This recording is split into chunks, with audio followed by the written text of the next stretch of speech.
Il y a des jours où, en observant les hommes comme j'observe la lumière glisser sur une fresque encore humide, je perçois 7 comportements si subtils, si silencieux, qu'ils trahissent l'essence d'une âme spirituellement vide.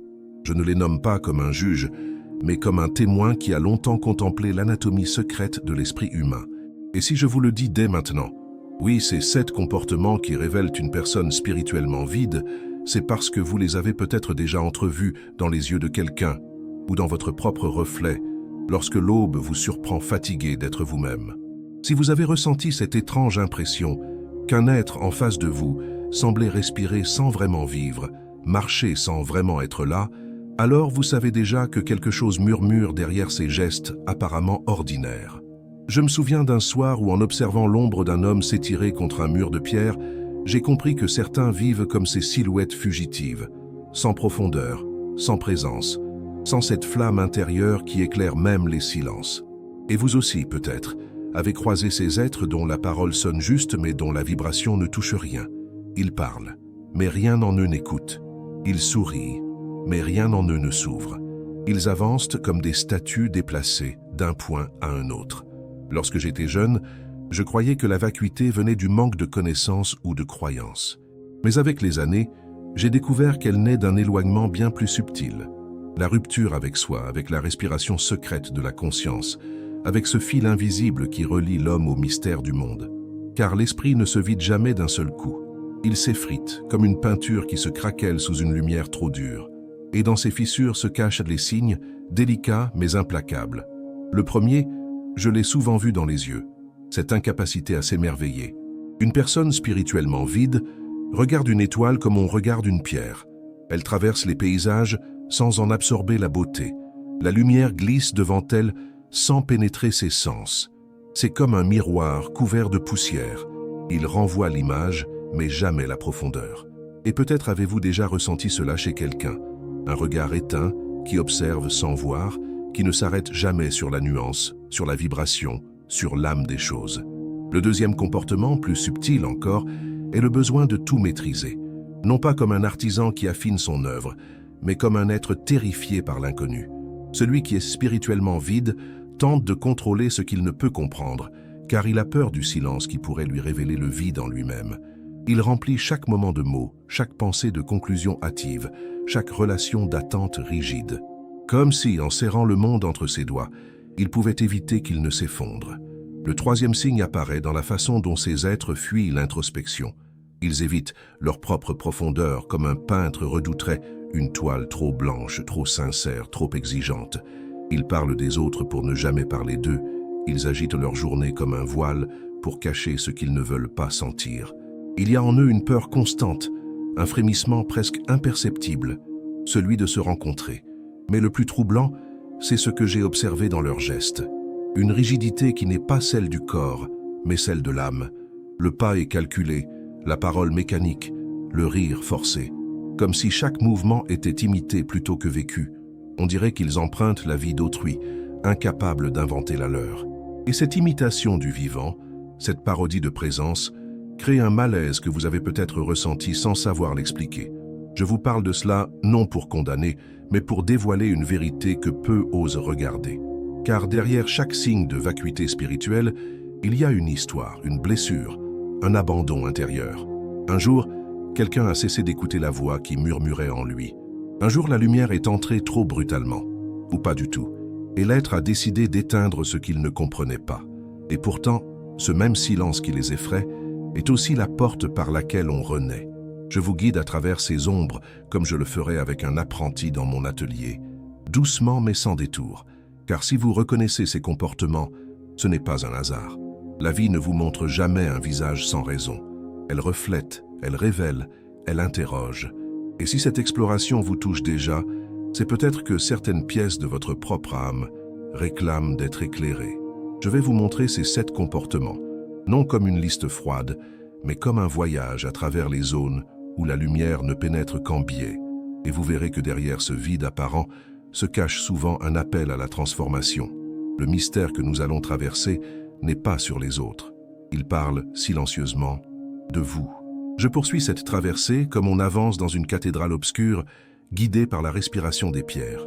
Et plus j'observe ces comportements qui trahissent une âme spirituellement vide, plus je comprends qu'ils ne sont jamais évidents au premier regard. Ils se cachent dans les interstices, dans la manière dont un être se détourne de lui-même comme d'un tableau qu'il redoute de trop bien comprendre.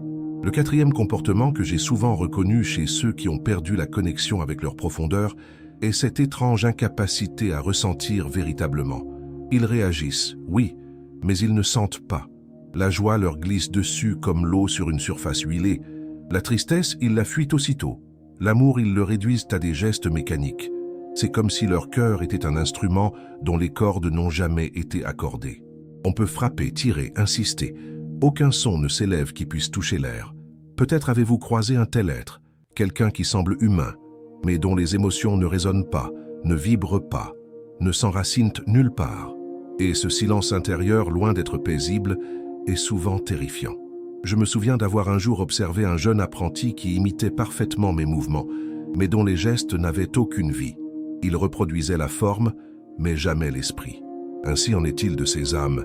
Elles répètent les gestes du monde, mais l'étincelle qui les anime demeure absente.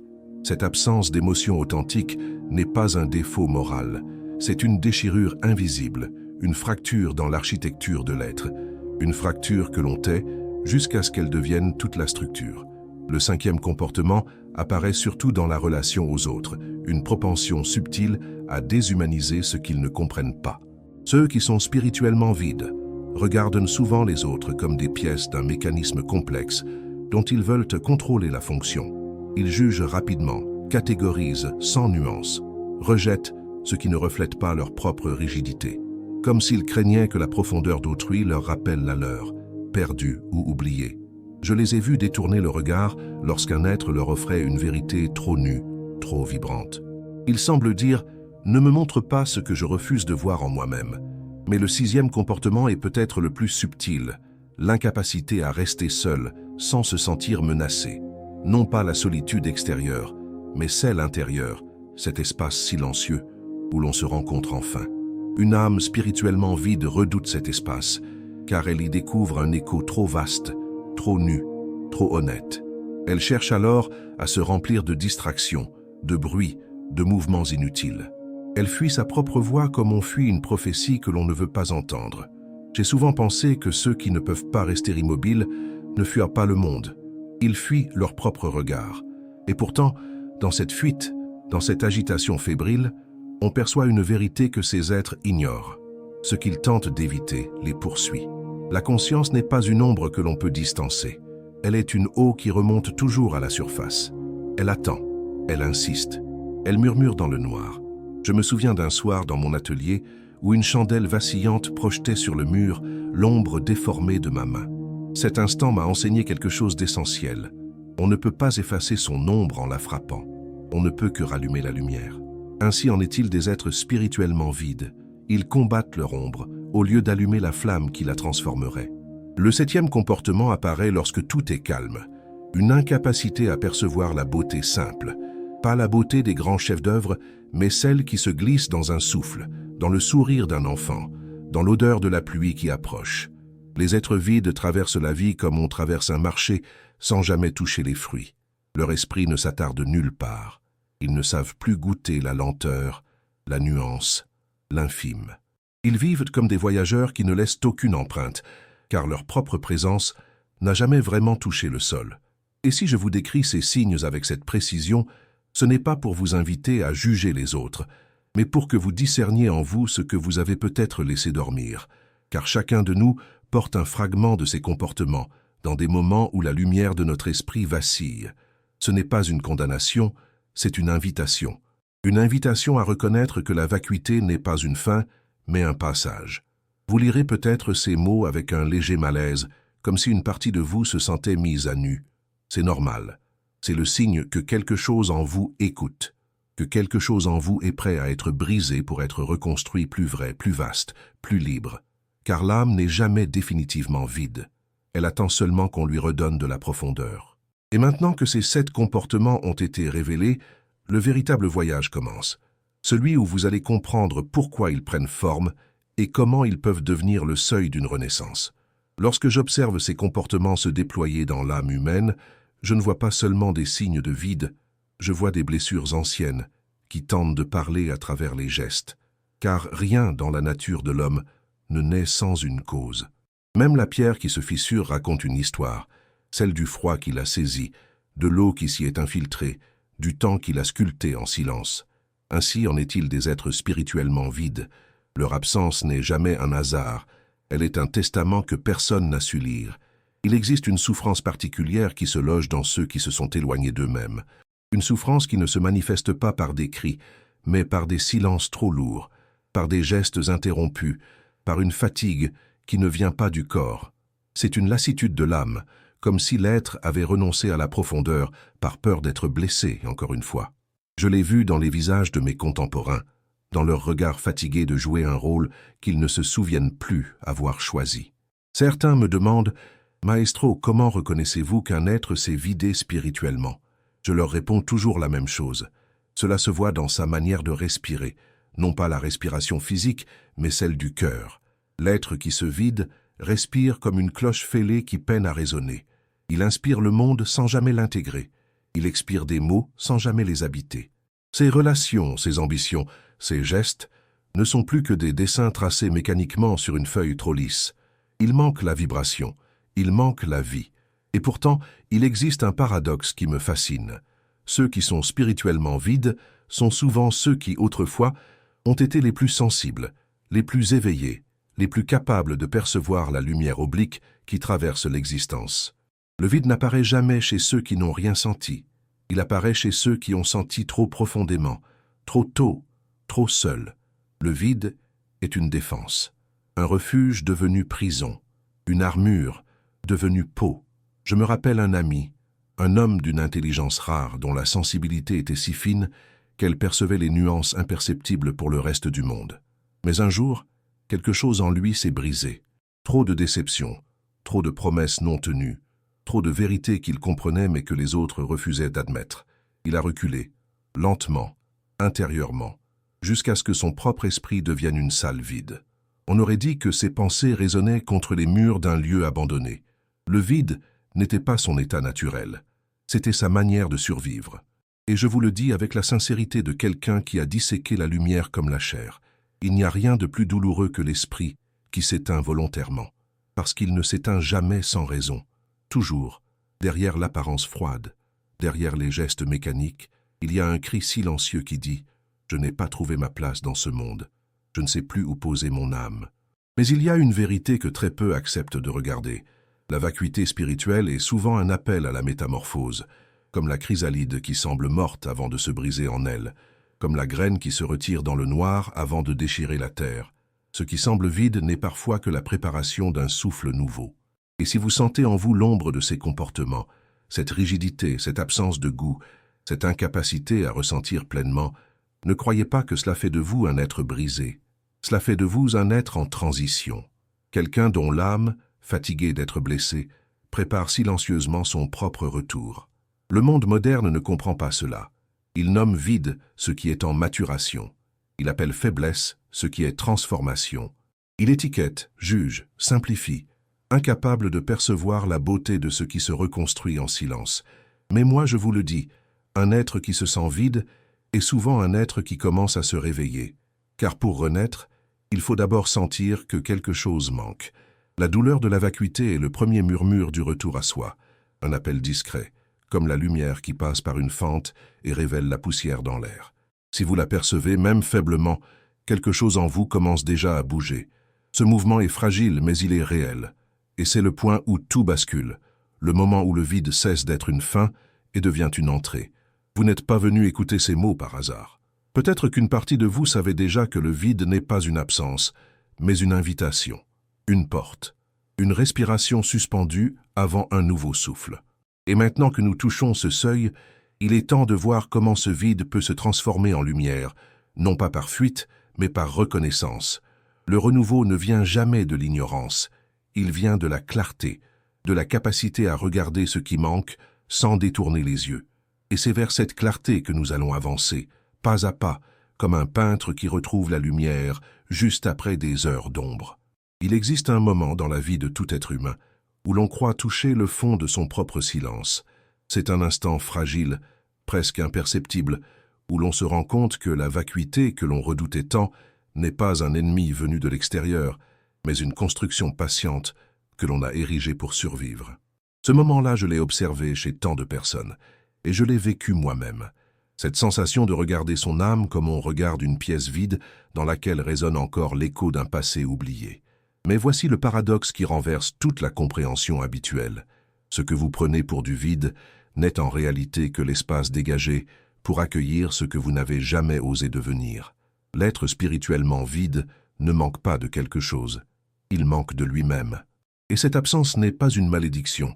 C'est la preuve que l'ancien soi s'efface pour permettre à un autre de naître.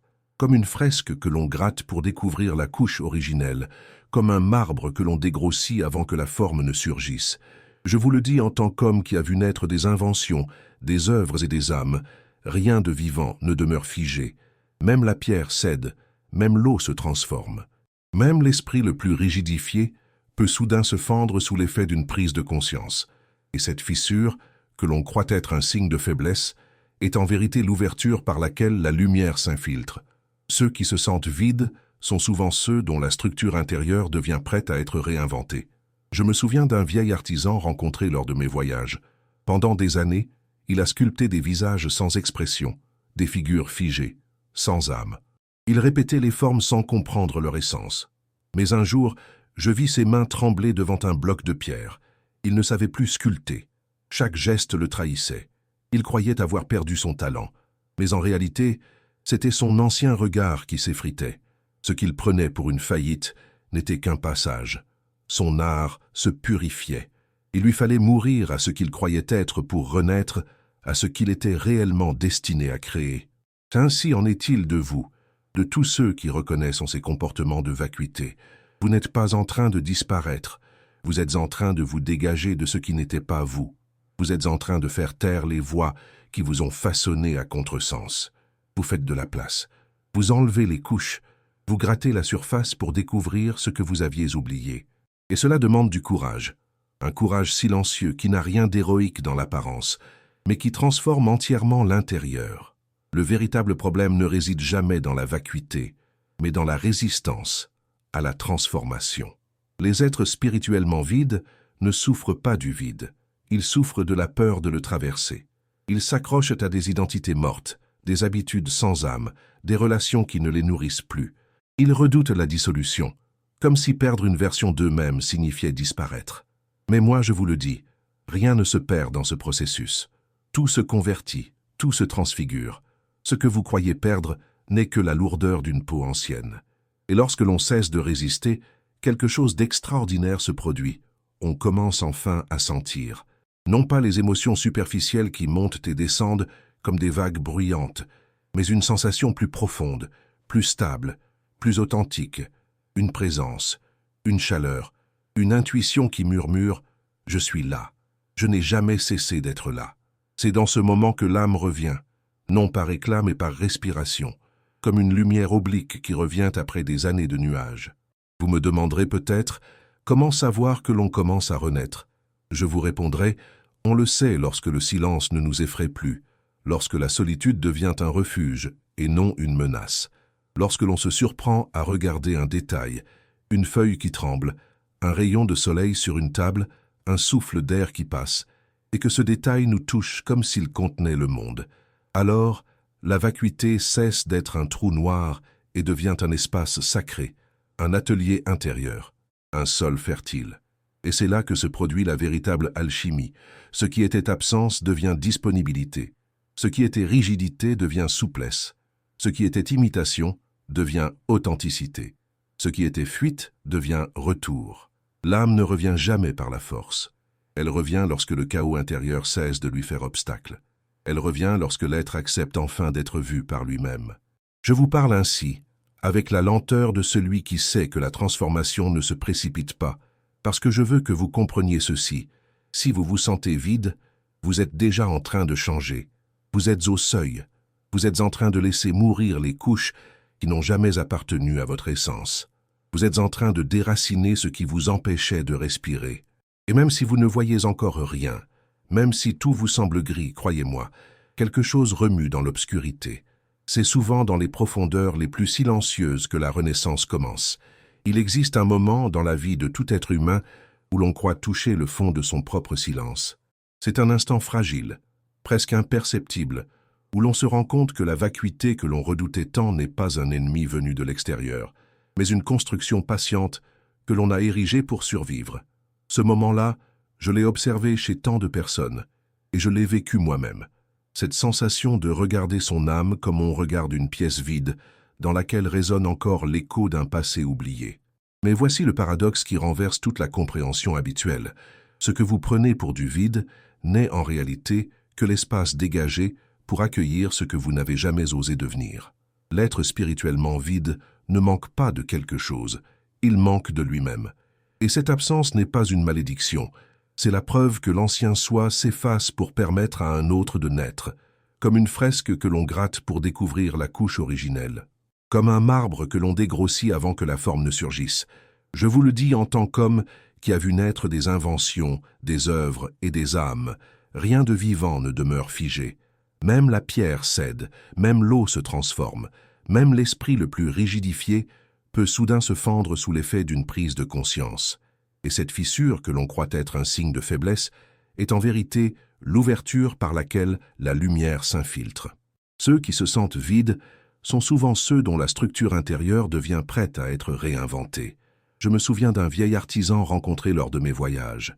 Pendant des années, il a sculpté des visages sans expression, des figures figées, sans âme. Il répétait les formes sans comprendre leur essence. Mais un jour, je vis ses mains trembler devant un bloc de pierre. Il ne savait plus sculpter. Chaque geste le trahissait. Il croyait avoir perdu son talent. Mais en réalité, c'était son ancien regard qui s'effritait.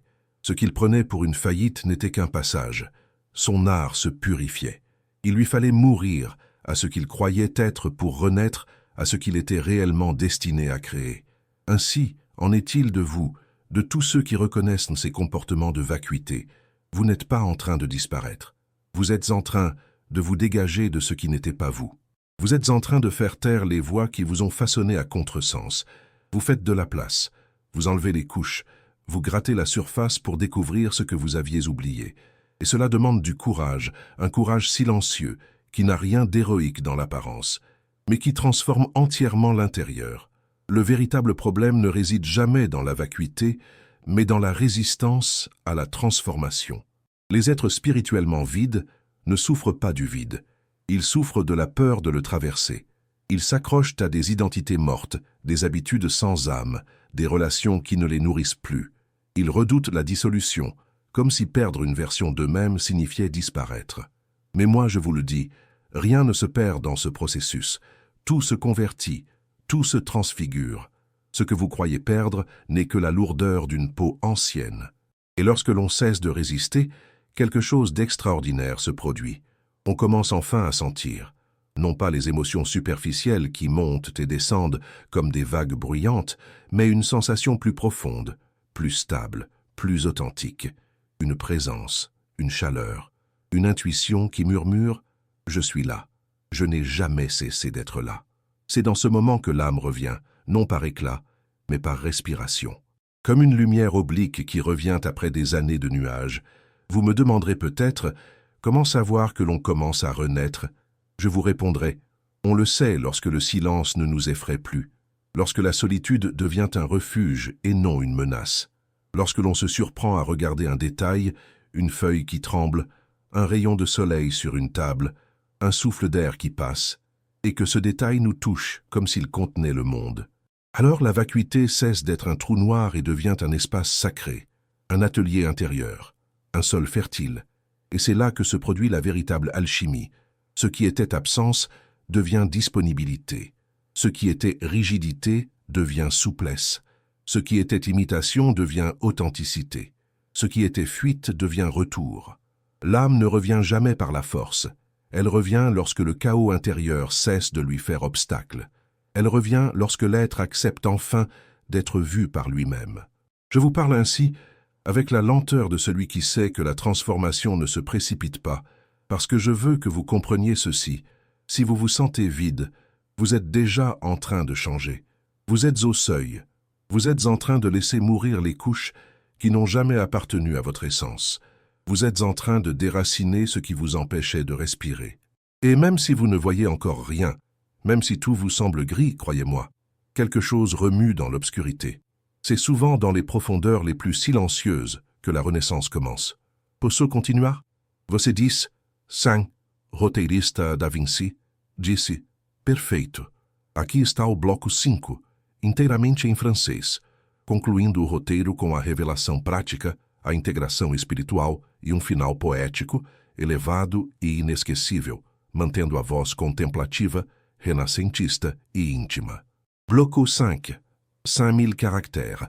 Et maintenant que nous avons traversé ensemble les ombres, les fissures, les illusions et les tremblements intérieurs, il est temps de regarder ce qui demeure lorsque tout le reste s'efface. Car la vacuité spirituelle, que tant redoutent comme une chute, n'est en vérité qu'un seuil, un passage étroit où l'on cesse d'être façonné par les attentes du monde pour être modelé par la profondeur de son propre esprit. Je vous le dis avec la clarté que seule l'expérience peut offrir. Ce qui renaît après le vide est toujours plus authentique, plus subtil, plus vaste. Lorsque l'on reconnaît ces 7 comportements non comme des défauts, mais comme des appels, quelque chose en nous se redresse. La première transformation se produit dans le regard. On ne voit plus la vie comme un décor figé, mais comme un théâtre de lumière et de mouvement,